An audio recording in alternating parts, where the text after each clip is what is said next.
Garden rich কাণ্ডের আঁচ এবার বিধানসভাতেও ফের বিরোধীদের নিশানায় ফিরহাদ হাকিম।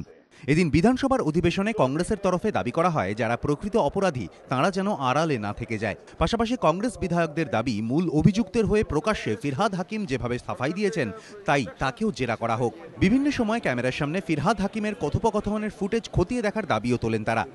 একজন মাননীয় মন্ত্রী এই বিধানসভার তিনি নিজে বারবার বললেন অভিযুক্ত এক ব্যক্তিকে গার্ড করার জন্য, তিনি বললেন যে না আমি বিশ্বাস করি না, আমি বিশ্বাস করি না, আমি বিশ্বাস করি না। আমরা লক্ষ্য করছি যে এই ঘটনার সঙ্গে যারা জড়িত তাদের কাউকে কাউকে এক্সামিন করার কোনো চেষ্টা হচ্ছে না, যাদের মধ্যে একজন মাননীয় মন্ত্রীও আছেন। অবিলম্বে এই মাননীয় মন্ত্রী জবানবন্দি নেওয়া হোক। এদিকে আদালতের দ্বারস্থ ইকবালের আইনজীবীদের আবেদন ইকবালের সঙ্গে দেখা করতে দেওয়া হোক পরিবারের লোকজনদের। সোমবার ভবানী ভবনে ইকবালের সঙ্গে দেখা করার অনুমতি দেওয়া হয়নি তাঁর মেয়ে সাবাকে।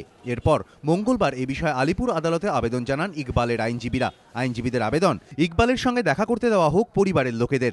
ইকবালকে জেরার সময় তাঁর আইনজীবীদের উপস্থিত থাকতে দেওয়া হোক। আইনজীবীদের আর্জি যেহেতু ইকবালের ডায়াবেটিস রয়েছে তাই তার খাওয়া দাওয়ার দিকেও যেন নজর দেওয়া হয়। গার্ডেন রিচ কাণ্ডে তৃণমূল নেতা ইকবালের বিরুদ্ধে খুনের মামলা এবং খুনের চেষ্টা ও হিংসা ছড়ানোর মামলা দায়ের হয়েছে। ইকবালের আইনজীবীদের আবেদন দুটি মামলার ক্ষেত্রে যেন একই সঙ্গে পুলিশ হেফাজত দেওয়া হয়। যদিও এই বিষয়ে সরকারি আইনজীবী সময় চাওয়ায় মামলার পরবর্তী শুনানি 14 মার্চ। এদিকে মামলার সাক্ষীদের দিয়ে ইকবালের টিআই প্যারেড করাতে চাইছে সিআইডি। এ বিষয়ে আদালতে আবেদনও জানানো হয়েছে। মঙ্গলবার এসএসকেএম হাসপাতালে ইকবালের মেডিকেল পরীক্ষা করানো হয়। দীপক ঘোষ, প্রকাশ সিংহ ও প্রবীর চক্রবর্তী, এবিপি আনন্দ, কলকাতা।